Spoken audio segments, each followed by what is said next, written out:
बस नहीं भाई, नोट तो 100 का है। नहीं रे 50 का है, देख ले। अरे भाई रेट 50 नहीं 70 है। मेरे पास बस इतना ही है। फिर वापस कर दे, प्लेट फ्री में नहीं जाता। ये ले 20 और, ठीक है। हाँ चल।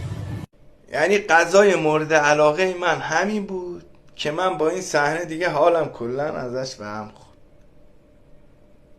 این یارو یه جور رفته نشسته وسط دیگه برنج، انگار رفته تو جکوزی نشسته. کسکش بلند شو، اون جکوزی نیست که، دیگه برنجه.